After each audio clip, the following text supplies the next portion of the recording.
Hello दोस्तों, स्वागत है आप सभी का आपके अपने प्यारे से YouTube channel BSR learning point में। जी हाँ दोस्तों, जैसा कि आप लोग जानते हैं कि हम आप लोगों के लिए लगातार लेकर के आ रहे हैं MBBI ऑब्जेक्टिव क्वेश्चन। तो दोस्तों, आज के इस वीडियो में हम आपके लिए लाए हैं प्रीवियस वीडियो का ही यह पार्ट है। प्रीवियस वीडियो में हमने विद्युत धारा चैप्टर से 100 क्वेश्चंस को क्लियर किया था। तो चलिए आज उससे आगे करते हैं। विद्युत धारा जो है अपने आप में एक बड़ा चैप्टर है और इससे बहुत सारे ऑब्जेक्टिव्स एग्ज़ाम में आते हैं। तो इसीलिए हमने सोचा कि आपको सारे के सारे ऑब्जेक्टिव वीडियो के माध्यम से प्रोवाइड कर दो, ताकि जो है आप एग्ज़ाम में एक भी क्वेश्चन जो है आपसे न छूटे। तो दोस्तों, वीडियो में अंत तक बने रहिए और यदि वीडियो अच्छा लगे तो प्लीज़ वीडियो को लाइक कीजिए, अपने दोस्तों के साथ शेयर भी कीजिए ताकि उन्हें भी बेनिफिट मिल सके। और यदि आप इस चैनल पर नए हैं तो प्लीज़ चैनल को सब्सक्राइब जरूर करें। तो चलिए दोस्तों, वीडियो को स्टार्ट करते हैं और पूरा डिस्कशन के साथ ऑब्जेक्टिव के इस सेशन को पूरा करते हैं। तो दोस्तों, 101 नंबर का जो क्वेश्चंस है यहाँ पर आप देख रहे हैं स्क्रीन पर, ये क्वेश्चंस है और यहाँ पर देखेंगे, इसको पढ़ेंगे तो देखिए दोस्तों, कहता है जब 1 एम्पियर की धारा 1 वोल्ट विभवांतर पर प्रभावित होती है तो उपभोक्त ऊर्जा क्या है। यहाँ पर देखिए दोस्तों, ऊर्जा मांग रहा है, लेकिन ऊर्जा का जो मात्रक है वह जूल होता है। तो ऑप्शन में वाट में दिया हुआ है, ठीक है। तो ये जो है ना ऊर्जा की जगह पे शक्ति होगा। तो यहाँ पर क्या हो जाएगा, शक्ति। दोस्तों यहाँ पर आपको हो जाएगा शक्ति, ऊर्जा की जगह पर शक्ति हो जाएगा। तो चलिए जो है इस क्वेश्चन को यहाँ पर वाट में आंसर निकालेंगे। तो यहाँ पर ऊर्जा की जगह पे सिर्फ शक्ति होगा, तो शक्ति को P से डिनोट करते हैं और P बराबर सूत्र होता है VI, ठीक है दोस्तों। V को बोलते हैं वोल्ट, यानी कि इसको बोलते हैं विभवांतर या विभव, और I को बोलते हैं धारा। तो यहाँ पर दोस्तों क्वेश्चंस में विभवांतर का जो वैल्यू दिया हुआ है वह है 1 एम्पियर और धारा का भी वैल्यू है 1 एम्पियर। तो यहाँ पर 1 गुना 1 हो जाएगा, ठीक है दोस्तों। यहाँ पर हो जाएगा आपको 1 गुना 1, तो आपको क्या हो जाएगा 1 गुना 1, तो ये हो जाएगा 1, ठीक है। और शक्ति का जो मात्रक होता है वह होता है वाट, तो क्या हो जाएगा 1 वाट। तो यहाँ पर देखिए आंसर ए नंबर ऑप्शन है 1 वाट। तो यहाँ पर क्या हो जाएगा, ऑप्शन नंबर ए सही हो जाएगा, यानी कि 1 वाट इस क्वेश्चन का राइट आंसर हो जाएगा और ऊर्जा की जगह पे शक्ति होगा। तो चलिए अब नेक्स्ट क्वेश्चन पर चलते हैं दोस्तों। अगला प्रश्न आपके सामने में जो कि स्क्रीन पर आप देख रहे हैं दोस्तों, यहाँ पर प्रश्न कहता है कि 1 वाट कितने जूल के बराबर होता है। यहाँ पर घंटा होगा दोस्तों, 1 वाट घंटा कितने जूल के बराबर होते हैं। तो यहाँ पर क्या हो जाएगा, इसका right answer option number A हो जाएगा, 3600 जूल के बराबर होते हैं। तो इसका राइट आंसर हो जाएगा 3600 जूल के बराबर होते हैं। दोस्तों यदि आपको पूछ दे कि 1 किलोवाट घंटा बराबर कितना होता है, तो दोस्तों वो भी आपको मैं बता दूं यहाँ पर कि 1 किलोवाट घंटा बराबर आपको हो जाएगा, 1 किलोवाट घंटा बराबर हो जाएगा 3.6 गुना 10 पे पावर 6 जूल, ठीक है दोस्तों। 1 किलोवाट घंटा बराबर होता है 3.6 गुना 10 पे पावर 6 जूल। तो इसको भी याद रखिए।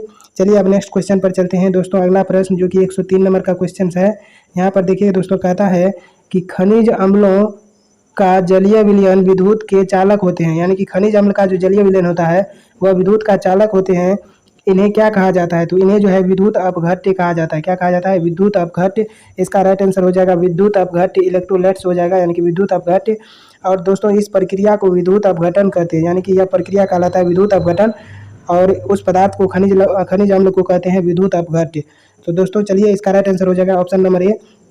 अब नेक्स्ट क्वेश्चन पर चलते हैं दोस्तों। अगला प्रश्न कहता है यहाँ पर, जो कि स्क्रीन पर आप देख पा रहे हैं, कहता है लेड सल्फ्यूरिक अम्ल सेल का उपयोग होता है। कहता है लेड सल्फ्यूरिक अम्ल का सेल का जो उपयोग है वह कहाँ होता है, ऑटोमोबाइल में और औद्योगिक कार्यों में, ए बी दोनों। तो इसका राइट आंसर हो जाएगा ए बी दोनों, ठीक है दोस्तों। इसका right answer C number option A B दोनों हो जाएगा। तो चलिए इसका सही आंसर हो जाएगा ए बी दोनों। चलिए अब नेक्स्ट क्वेश्चन पर चलते हैं दोस्तों। अगला प्रश्न कहता है, यहाँ पर आप स्क्रीन पर देख रहे हैं, कहता है कि दो वस्तु रगड़ने पर इलेक्ट्रॉन ग्रहण करता है। कहता है जो वस्तु रगड़ने पर इलेक्ट्रॉन ग्रहण करता है वह होता है। तो दोस्तों जो वस्तु इलेक्ट्रॉन को ग्रहण करता है तो इलेक्ट्रॉन पे माइनस चार्ज होता है, तो वह क्या हो जाता है, ऋणावेशित हो जाता है, ठीक है दोस्तों। तो यहाँ पर क्या हो जाएगा, तो इसका सही आंसर हो जाएगा दोस्तों ऋणावेशित। चलिए अब नेक्स्ट क्वेश्चन पर चलते हैं। अगला प्रश्न दोस्तों आपके सामने में कहता है यहाँ पर कि जो पदार्थ घर्षण द्वारा आसानी से आवेशित हो जाते हैं वे क्या कहलाते हैं।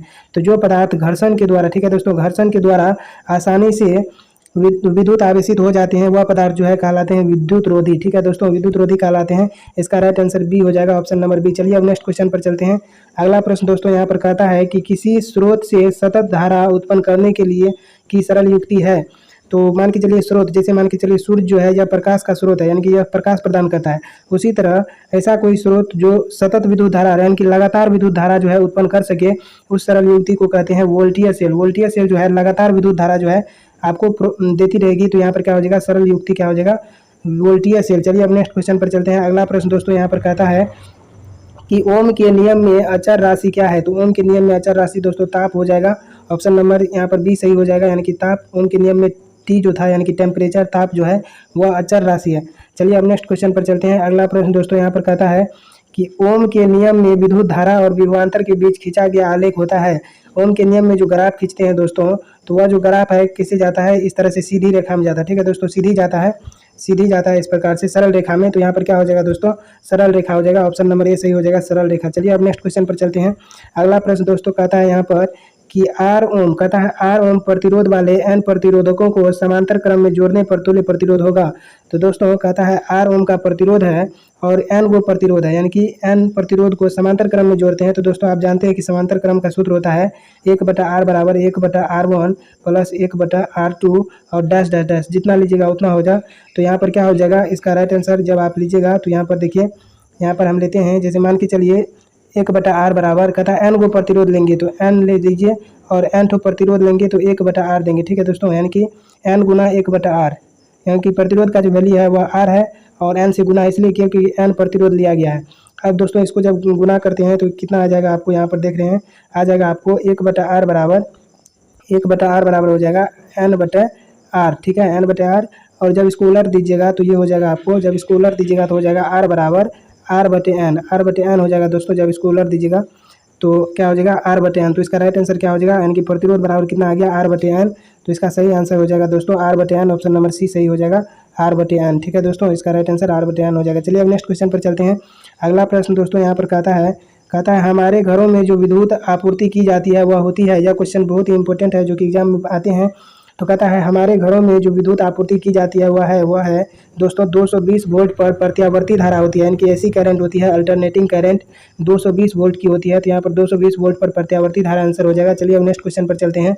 अगला प्रश्न दोस्तों यहाँ पर कहता है कि आर प्रतिरोधकों के एक तार को 10 भागों में काटकर इन भागों को समांतर क्रम में जोड़ दिया जाता है तो संयोग का प्रतिरोध होगा। दोस्तों इसका एक फार्मूला होता है प्रतिरोध बराबर, यानी कि आर बराबर r/n²। ठीक है दोस्तों, r/n²। आर जो है ये जो प्रतिरोध दिया हुआ है वह प्रतिरोध यहाँ पर आर होगा और ये टोटल प्रतिरोध होगा। तो टोटल प्रतिरोध को RT से सूचित कर दीजिए, RT से, और ये प्रतिरोध हो जाएगा जो दिया हुआ है वह यहाँ पर हो जाएगा R, और ये n जो है यह कितने भागों में बांटा गया है उसी का मान है। तो यहाँ पर क्या हो जाएगा, n का मान 10 हो जाएगा। तो दोस्तों इस सूत्र से जब आप निकालिएगा तो आपको RT बराबर हो जाएगा दोस्तों, RT बराबर, R का वैल्यू तो R ही है और यहाँ पर n का जो वैल्यू है वह 10 है, n का स्क्वायर था तो 10 गुना 10 हो जाएगा, यानी कि 100 हो जाएगा। आपको 10 का स्क्वायर 100 हो जाएगा, और जब r में 100 से भागा दे दीजिएगा तो यानी कि r के गुणनफल में नहीं है कुछ, तो एक तो है दोस्तों, एक लिख सकते हैं। तो 1 गुना r, तो जब इसको कीजिएगा इसका कैलकुलेशन तो हो जाएगा आपको 0.01 r। ठीक है दोस्तों, 0.01 r हो जाएगा। तो इसका सही आंसर हो जाएगा 0.01 r, जो कि ऑप्शन नंबर बी है। तो यहाँ पर ऑप्शन नंबर बी सही हो जाएगा, सही आंसर ऑप्शन नंबर बी। तो दोस्तों बढ़ते हैं अब अगले क्वेश्चन की तरफ। तो देखिए अगला क्वेश्चन दोस्तों यहाँ पर कहता है कि एक आर प्रतिरोध के तार को n बराबर भागों में काटा जाता है, फिर इन समांतर क्रम में जोड़ा जाता है तो संयोजन का तुल्य प्रतिरोध होगा। दोस्तों वही क्वेश्चंस का जो है यहाँ पर थ्योरी रूप है, वहाँ पर प्रैक्टिकली दिया था। तो यहाँ पर देखिए इसका भी आंसर क्या हो जाएगा, r/n², जो कि हमने अभी आपको फार्मूला बताया है r/n²। तो इसका सही आंसर ऑप्शन नंबर डी हो जाएगा, इसका सही आंसर हो जाएगा ऑप्शन नंबर डी। तो चलिए अब नेक्स्ट क्वेश्चन पर चलते हैं। अगला प्रश्न दोस्तों कहता है कि विद्युत शक्ति का मात्रक है। तो दोस्तों विद्युत शक्ति का जो मात्रक होता है वह होता है वाट।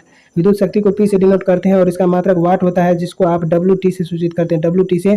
तो चलिए अब नेक्स्ट क्वेश्चन पर चलते हैं। अगला प्रश्न इस क्वेश्चन का जो आंसर हो जाएगा वह हो जाएगा ऑप्शन नंबर ए, यहाँ पर वाट हो जाएगा इसका आंसर ऑप्शन नंबर ए। तो चलिए अब नेक्स्ट क्वेश्चन पर चलते हैं। अगला प्रश्न दोस्तों कहता है कि दो तांबे के तार समान लंबाई के हैं, पहला दूसरे तार से दोगुना मोटा है, दोनों तार का प्रतिरोध का अनुपात होगा। तो दोस्तों कहता है पहला तार जो है यह दूसरे तार से दुगुना मोटा है। ठीक है दोस्तों, दुगुना मोटा है और समान लंबाई का, जितना लंबाई का ये है उतना ही लंबाई का ये भी है, तो समान लंबाई का है। तो कहता है इसका प्रतिरोध का अनुपात क्या होगा। तो दोस्तों प्रतिरोध का अनुपात निकालने के लिए आप सबसे पहले प्रतिरोध बराबर एक फार्मूला जानते हैं। प्रतिरोध बराबर सूत्र होता है ρ/L/A। ठीक है, ρ/L/A, यानी कि प्रतिरोध जो है क्षेत्रफल के व्युत्क्रमानुपाती होता है और लंबाई के सीधा समानुपाती होता है। तो जिसका क्षेत्रफल ज़्यादा होगा दोस्तों उसका प्रतिरोध कम हो जाएगा। तो पहले वाला तार जो है उसका जो है क्षेत्रफल ज़्यादा है, पहले वाला तार का क्षेत्रफल ज़्यादा है और दूसरे वाला का कम है। तो क्या हो जाएगा, और कहता है कि दुगुना मोटा है, तो क्या हो जाएगा यहाँ पर आंसर दोस्तों इसका आंसर हो जाएगा 1:4। ठीक है, 1:4 हो जाएगा। ऑप्शन नंबर बी सही हो जाएगा इसका, 1:4। चलिए अब नेक्स्ट क्वेश्चन पर चलते हैं। अगला प्रश्न दोस्तों यहाँ पर कहता है कि कार्य का मात्रक होता है जूल। क्या होता है? जूल। तो यहाँ पर ऑप्शन नंबर जो है ए सही हो जाएगा। ऑप्शन नंबर ए, कार्य का मात्रक जूल होता है। चलिए अब नेक्स्ट क्वेश्चन पर चलते हैं। यहाँ पर कहता है ऊर्जा का मात्रक क्या होता है? तो ऊर्जा का मात्रक होता है, ऊर्जा का भी मात्रक जूल ही होता है दोस्तों। ऊर्जा का मात्रक जूल होता है, तो ऑप्शन नंबर ख सही हो जाएगा, यानी कि ऊर्जा का मात्रक जूल होता है। चलिए अब नेक्स्ट क्वेश्चन पर चलते हैं। अगला प्रश्न दोस्तों आपके सामने में कहता है यहाँ पर, यदि एक तार में कहता है, यदि एक तार में, यहाँ पर आप देख रहे हैं, कहता है यदि एक तार में 2 मिनट में 48 कूलम आवेश प्रभावित हो तो तार का विद्युत धारा का मान क्या होगा? दोस्तों टाइम दिया है आपको 2 मिनट, तो 2 मिनट को जब सेकेंड में बदलिएगा तो 60 से गुना कीजिएगा, तो यहाँ पर क्या हो जाएगा 120। यहाँ पर हो जाएगा आपको 120 सेकेंड, 120 सेकेंड हो जाएगा दोस्तों, 120 सेकेंड। तो जब 120 सेकेंड हो जाएगा तो, और यहाँ पर 48 कूलम आवेश दिया है, क्यू का मान दिया है 48 कूलम, 48 कूलम दिया हुआ है। तो देखिए इसको कैसे निकालेंगे, तो इसको निकालने के लिए आपको विद्युत धारा का मान पूछ रहा है, तो विद्युत धारा बराबर सूत्र लगाना पड़ेगा। तो विद्युत धारा का सूत्र होता है आई बराबर सूत्र होता है Q/T, Q/T होता है। तो चलिए Q का मान जो है 48 कूलम है और T का मान तो 120 सेकेंड आया था, तो 48/120 करेंगे तो क्या हो जाएगा धारा, यानी कि आई का मान हो जाएगा आपको 48/120। तो देखिए दोस्तों यहाँ पर 12 चौका हो जाएगा 48 और नीचे में हो जाएगा 10, 12 धन 120 और 12 चौका 48, तो 4/10 यानी कि 0.4। और धारा का मान होता है, धारा का मात्रक होता है एम्पियर, तो क्या हो जाएगा 0.4 एम्पियर, 0.4 एम्पियर इसका राइट आंसर हो जाएगा, जो कि ऑप्शन नंबर डी सही हो जाएगा। तो दोस्तों ऑप्शन नंबर डी इसका सही आंसर है। चलिए अब नेक्स्ट क्वेश्चन पर चलते हैं। अगला प्रश्न दोस्तों आपके सामने में, जो कि यह भी न्यूमेरिकल टाइप का है। दोस्तों यहाँ पर कहता है यदि किसी विद्युत बल्ब के तंतु में 0.2 एम्पियर विद्युत धारा 5 मिनट तक प्रभावित होती है तो तंतु से प्रभावित विद्युत आवेश का मान होगा।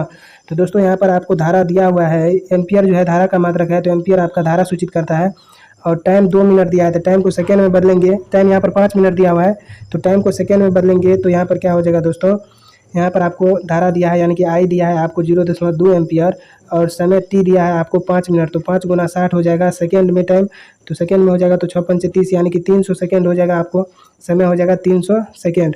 तो चलिए इसको बनाते हैं, समय 300 सेकेंड और आई जो है 0.2 एम्पियर।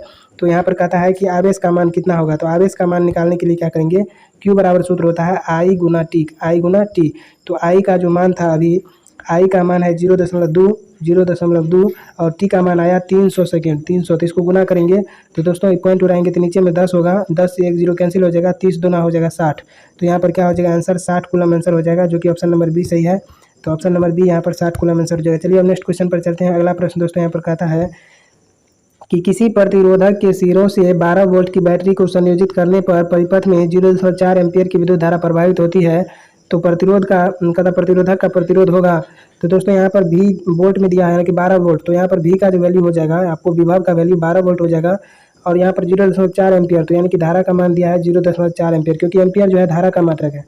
तो आपको यहाँ पर भी बराबर 12 वोल्ट और आई बराबर 0.4 एम्पियर दिया है, तो प्रतिरोध मांग रहा है, तो प्रतिरोध बराबर सूत्र लगाएंगे सबसे पहले। तो प्रतिरोध का जो सूत्र होता है आर बराबर होता है V/I। ठीक है दोस्तों, V/I। तो चलिए इसी सूत्र से निकालते हैं। तो V का मान ऊपर में देंगे, यानी कि वोल्ट देंगे ऊपर में, तो 12 देंगे ऊपर में, और आई का मान 0.4 है तो 0.4 देंगे, नीचे में पॉइंट उड़ेगा तो ऊपर में 10 1 0 होगा, और 4 से जब इसको काटेंगे तो 30 मरतबा कटेगा, यानी कि 30 चौका 120, तो इसका राइट आंसर हो जाएगा 30 ओम। ठीक है दोस्तों, तो यहाँ पर प्रतिरोध निकल के आ गया आपको 30 ओम, जो इसका सही आंसर है क्वेश्चन का। चलिए अब नेक्स्ट सवाल पर चलते हैं। अगला प्रश्न दोस्तों यहाँ पर, जो कि अभी न्यूमेरिकल टाइप का है। दोस्तों यदि आपको वीडियो अच्छा लगे तो प्लीज़ वीडियो को लाइक कीजिए और अपने दोस्तों के साथ शेयर भी कीजिए। यदि आप इस चैनल पर नए हैं तो प्लीज़ चैनल को सब्सक्राइब भी कीजिए। तो चलिए और कमेंट करना ना भूलें। तो दोस्तों अगला प्रश्न आपके सामने में, जो कि कहता है एक विद्युत बल्ब का तंतु, दोस्तों प्रश्न कहता है एक विद्युत बल्ब का तंतु जिसका प्रतिरोध 1100 ओम है, 220 वोल्ट के स्रोत से जो विद्युत धारा लेगी उसका मान क्या होगा। कहता है विद्युत धारा का मान ज्ञात करने के लिए, तो दोस्तों आर का मान दिया है 1100 ओम और भी का मान दिया है 220 ओम।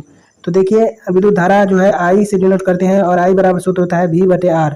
तो देखिए भी का मान ऊपर में देंगे, आर का मान नीचे में देंगे, तो दोस्तों भी का मान है 220 वोल्ट, तो 220 वोल्ट को ऊपर में देंगे, नीचे में आर का मान 1100 ओम, 0 0 कैंसिल, 22 पंचे होता है 110। अब देखिए 5 से जब 1 में भाग देंगे, क्योंकि ऊपर में कुछ नहीं है तो 1 है, 1 में 5 से भाग देंगे तो 0.2 आएगा, इसका राइट आंसर हो जाएगा ऑप्शन नंबर बी 0.2, इसका सही आंसर हो जाएगा दोस्तों। तो चलिए अब नेक्स्ट क्वेश्चन पर चलते हैं। अगला प्रश्न दोस्तों आपके सामने में, जो कि स्क्रीन पर आप देख पा रहे हैं।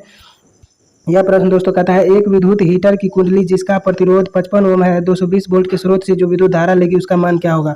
दोस्तों इसमें प्रतिरोध आपको दिया हुआ है आर बराबर 55 ओम और भी बराबर दिया 220 वोल्ट। दोस्तों चलिए इस प्रश्न को बनाते हैं। कहता विद्युत धारा का मान क्या होगा। तो आई बराबर सूत्र होता है V बटे आर। भी के मान को ऊपर में देंगे, आर के मान को नीचे में देंगे, तो क्या हो जाएगा दोस्तों, यहाँ पर भी का मान है 220 और आर का मान है आपको 55। तो देखिए 55 को जब 4 से गुना कीजिएगा दोस्तों तो हो जाएगा 4 मरतबे ये कट जाएगा, यानी कि 4 मरतबे कटेगा दोस्तों, 4 मरतबे। तो क्या हो जाएगा दोस्तों, इसका राइट आंसर हो जाएगा 4 एम्पियर। ठीक है दोस्तों, 4 एम्पियर इसका सही आंसर हो जाएगा, जो कि ऑप्शन नंबर ए है। तो option number A right answer है आपको 4 एम्पियर। चलिए अब नेक्स्ट क्वेश्चन पर चलते हैं दोस्तों। अगला प्रश्न आपके सामने में कहता है विद्युत का असाई मात्रक क्या होता है। विद्युत कहिए, विद्युत धारा कहिए, सबका असाई मात्रक एम्पियर होता है दोस्तों। तो क्या हो जाएगा, इसका राइट आंसर एम्पियर हो जाएगा।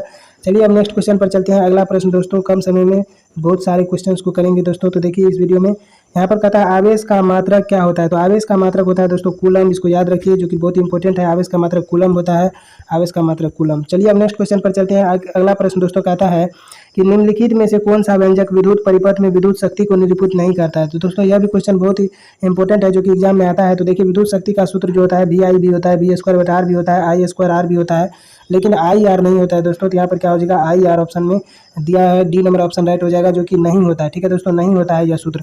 चलिए अब नेक्स्ट क्वेश्चन पर चलते हैं। अगला प्रश्न दोस्तों आपके सामने में, जो कि आप देख पा रहे हैं स्क्रीन पर। तो देखिए यहाँ पर देखिए कहता है यदि किसी परिपथ में किन्हीं दो बिंदुओं के बीच विभवांतर भी हो और उसमें धारा I समय t तक प्रवाहित हो तो शक्ति क्या होगी। दोस्तों शक्ति यहाँ पर पूछ रहा है, जो कि कहता है आपको दिया है विभवांतर दिया है, I दिया है और समय दिया है। तो दोस्तों शक्ति जो होती है वह आपको V के समानुपाती होती है और धारा के भी समानुपाती होती है। सबको जो है इंक्लूडिंग फॉर्मूले लेने पर जो है आपको क्या हो जाएगा, ये आंसर आएगा VIT। तो P बराबर एक सूत्र होता है VIT, P बराबर एक सूत्र होता है VIT। तो यहाँ पर ऑप्शन नंबर ये सही हो जाएगा, यानी कि ऑप्शन नंबर ये आपका दिया हुआ है VIT। तो ऑप्शन नंबर इसका सही आंसर हो जाएगा VIT। चलिए अब नेक्स्ट क्वेश्चन पर चलते हैं दोस्तों। अगला प्रश्न दोस्तों यहाँ पर कहता है कि विद्युत, यहाँ पर देखिए अगला प्रश्न आपके सामने में, जो कि कह रहा है यहाँ पर कि विद्युत परिपथ की शक्ति होती है। तो विद्युत परिपथ की जो शक्ति होती है वह होती है दोस्तों V² बटे आर होती है विद्युत परिपथ की शक्ति। ये आपका राइट आंसर हो जाएगा। चलिए अब नेक्स्ट क्वेश्चन पर चलते हैं। अगला प्रश्न दोस्तों कहता है निम्नलिखित में से कौन सा मात्रक वाट के बराबर नहीं है। तो दोस्तों वाट जो है शक्ति को बोलते हैं, वाट जो है शक्ति को बोलते हैं, यानी कि शक्ति को P से डिनोट करते हैं। और P का सूत्र होता है W/T। और W बोलते हैं कार्य को, जिसका मात्रक होता है जूल, और T बोलते हैं समय को, जिसका मात्रक होता है सेकेंड होता है दोस्तों, समय का मात्रक सेकेंड होता है। तो देखिए जूल बटे सेकेंड आ गया ना दोस्तों, यहाँ पर जूल बटे सेकेंड। तो देखिए जूल बटे सेकेंड ऑप्शन नंबर ए में दिया हुआ है। तो यहाँ पर राइट आंसर क्या हो जाएगा, जूल बटे सेकेंड। चलिए अब नेक्स्ट क्वेश्चन पर चलते हैं। अगला प्रश्न दोस्तों यहाँ पर कह रहा है स्क्रीन पर, यदि किसी प्रतिरोध में प्रवाहित होने वाली विद्युत धारा दोगुनी हो तो उसमें उत्पन्न ऊष्मा क्या हो जाएगी। H बराबर सूत्र होता है दोस्तों I² सूत्र होता है दोस्तों। और देखिए I का मान कहता है, यहाँ पर देखिए प्रवाहित होने वाली विद्युत धारा को दोगुनी कर दी जाए। तो मान के चलिए I का स्क्वायर है और I को दोगुना कर देंगे और उसका स्क्वायर करेंगे, तो क्या हो जाएगा, 2 दूना 4 हो जाएगा और I का स्क्वायर। तो ये यहाँ पर जो ऊर्जा है, यानी कि यहाँ पर जो हीट है, उष्मा जो है यह क्या हो जाएगा, 4 गुना बढ़ जाएगा। ठीक है दोस्तों, 4 गुना बढ़ जाएगा। तो इसका राइट आंसर हो जाएगा चौगुना। ठीक है, यहाँ पर देखिए right answer option number B हो जाएगा, चौगुना हो जाएगा। तो यहाँ पर क्या हो जाएगा, ऑप्शन नंबर बी सही आंसर हो जाएगा, चौगुना। चलिए अब नेक्स्ट क्वेश्चन पर चलते हैं। अगला प्रश्न दोस्तों यहाँ पर कहता है कि स्थिर विभवांतर पर किसी विद्युत परिपथ का प्रतिरोध आधा कर दिया जाता है तो उत्पन्न ऊष्मा होगा। तो देखिए एक सूत्र आप और भी पढ़े होंगे कि H बराबर सूत्र होता है V² बटे आर इंटू टी। ठीक है दोस्तों, V² बटा आर इंटू टी। यहाँ पर कहता है परिपथ का जो प्रतिरोध है उसको आधा कर देंगे। तो दोस्तों परिपथ का प्रतिरोध को जब आधा कर देंगे तो ये 2 क्या हो जाएगा, इसको जब क्रॉस मल्टीप्लाई गुना करेंगे, यानी कि गुना में इसको बदलेंगे, तो 2 से क्या हो जाएगा, ये 2 उठ के आ जाएगा ऊपर में। तो ये क्या हो जाएगा, यहाँ पर आ जाएगा आपको ये दो आ जाएगा यहाँ पर। तो 2 से गुना हो जाएगा। तो ये पूरा टर्म में क्या हो जाएगा, 2 से गुना हो जाएगा। आर को आधा करने पर 2 से गुना हो जाता है। तो हीट जो है उसमें जो है 2 गुना बढ़ जाएगा। तो यहाँ पर ऑप्शन नंबर क्या हो जाएगा, सी। ठीक है, सॉरी सी नहीं होगा, ऑप्शन नंबर आपका बी सही हो जाएगा, बी, जो कि यहाँ पर 2 गुना ऑप्शन में दिया हुआ है। तो ऑप्शन नंबर बी सही हो जाएगा। चलिए नेक्स्ट क्वेश्चन पर चलते हैं। अगला प्रश्न दोस्तों कहता है कि किसी परिपथ का वह गुण जो विद्युत ऊर्जा को ऊष्मा में बदल देता है क्या कहलाता है। दोस्तों वह गुण प्रतिरोध कहलाता है। मान के चलिए परिपथ है और इसमें प्रतिरोध है आर है, ठीक है, और जब इससे धारा प्रवाहित होती है, यानी कि आई प्रभावित होती है, तो ये प्रतिरोध उसको रोकता है, जाने नहीं देता है, रोकता है, रोकने का प्रयास करता है, बाधा बनता है परिपथ में। तो इसमें क्या होता है, हीट उत्पन्न होता है, यानी कि आँच उत्पन्न होता है, हीट ऊष्मा उत्पन्न होती है। तो इसमें जो है प्रतिरोध जो है बाधा डालता है। तो क्या हो जाएगा, प्रतिरोध इसका राइट आंसर हो जाएगा, जिसके कारण ऊष्मा उत्पन्न होती है, तार गर्म हो जाता है। ठीक है दोस्तों, तो प्रतिरोध इसका सही आंसर हो जाएगा। चलिए अब नेक्स्ट क्वेश्चन पर चलते हैं। अगला प्रश्न दोस्तों यहाँ पर कहता है, आपके सामने में कहता है निम्नलिखित में से कौन सा मात्रक वाट के बराबर नहीं है। तो दोस्तों वाट जो है सबसे पहले शक्ति का मात्रक है, और शक्ति बराबर होता है W/T सूत्र। तो W को बोलते हैं, W का मात्रक होता है जूल, कार्य का मात्रक जूल, समय का मात्रक सेकेंड होता है। तो जूल/सेकेंड होगा, वोल्ट एम्पियर भी होगा और A² ओम भी होगा। यहाँ पर देखिए दोस्तों V² ओम दिया है, जो कि ये ऑप्शन गलत है। तो यहाँ पर क्या हो जाएगा, ये नहीं होगा, कहता है बराबर नहीं है। तो यहाँ पर क्या हो जाएगा, V² ओम जो है यह नहीं होगा इसका सही आंसर। तो यहाँ पर इसको जो है, यहाँ पर जो है इस प्रश्न का जो सही आंसर हो जाएगा यहाँ पर प्रश्न के अनुसार, तो V² हो जाएगा, जो कि वाट का मात्रक नहीं है, वाट के बराबर नहीं है। ठीक है दोस्तों, चलिए अब नेक्स्ट क्वेश्चन पर चलते हैं। अगला प्रश्न कहता है यहाँ पर कि विभव का मात्रक क्या है। तो विभव का मात्रक दोस्तों वोल्ट होता है। तो विभव का मात्रक क्या हो जाएगा, वोल्ट हो जाएगा। चलिए अब नेक्स्ट क्वेश्चन पर चलते हैं। अगला प्रश्न दोस्तों यहाँ पर कहता है, अगला प्रश्न कहता है विद्युत हीटर के तार की कुंडली के लिए किस तत्व का व्यवहार किया जाता है। तो नाइक्रोम का व्यवहार किया जाता है हीटर के तार की कुंडली के रूप में। चलिए अब नेक्स्ट क्वेश्चन पर चलते हैं। अगला प्रश्न दोस्तों कहता है प्रतिरोध का मात्रक क्या है। तो प्रतिरोध का मात्रक दोस्तों, प्रतिरोध का मात्रक जो है ओम होता है, जिसको नेपाली टोपी बोलते हैं दोस्तों। तो प्रतिरोध का मात्रक जो है ओम हो जाएगा, जिसको नेपाली टोपी से सूचित करते हैं। प्रतिरोध का मात्रक ओम हो जाएगा। चलिए अब नेक्स्ट क्वेश्चन पर चलते हैं। अगला प्रश्न दोस्तों यहाँ पर कह रहा है, अगला प्रश्न कहता है कि 25 वाट तथा 100 वाट के बल्ब समांतर क्रम में जुड़े हैं, तो कौन सा बल्ब अधिक शक्तिशाली होगा, यानी कि प्रकाशित होगा। तो दोस्तों समांतर क्रम में जब जुड़ा रहेगा, तो जो जितना वाट का होगा वह उतना ज़्यादा जो है सो प्रकाशित होगा। तो ये 100 वाट का है, यानी कि 25 वाट से ज़्यादा इसका क्षमता है। ठीक है, 100 वाट का। तो ये समांतर क्रम में जब जुड़ा रहेगा, तो बड़ा वाला का जो है, जिसका वाट ज़्यादा होगा, उसका प्रकाशित करने की जो क्षमता होगी वह ज़्यादा होगा। तो यहाँ पर क्या हो जाएगा, ऑप्शन नंबर बी सही आंसर हो जाएगा। ठीक है दोस्तों, बी। यदि यही चीज़ जो है श्रेणी क्रम में जुड़ा रहता, तो 25 वाट बल्ब का ज़्यादा होता है। तो देखिए अगला प्रश्न पे चलते हैं। अगला प्रश्न दोस्तों कहता है, यहाँ पर स्क्रीन पर आप देख पा रहे हैं, अगला प्रश्न कह रहा है यहाँ पर, देखिए कहता है यदि 60 वाट तथा 40 वाट के दो बल्ब श्रेणी क्रम में जोड़े जाते हैं। तो दोस्तों श्रेणी क्रम में जब रहेगा, तो जिसका वाट क्षमता कम होगा वह ज़्यादा प्रकाशित होगा।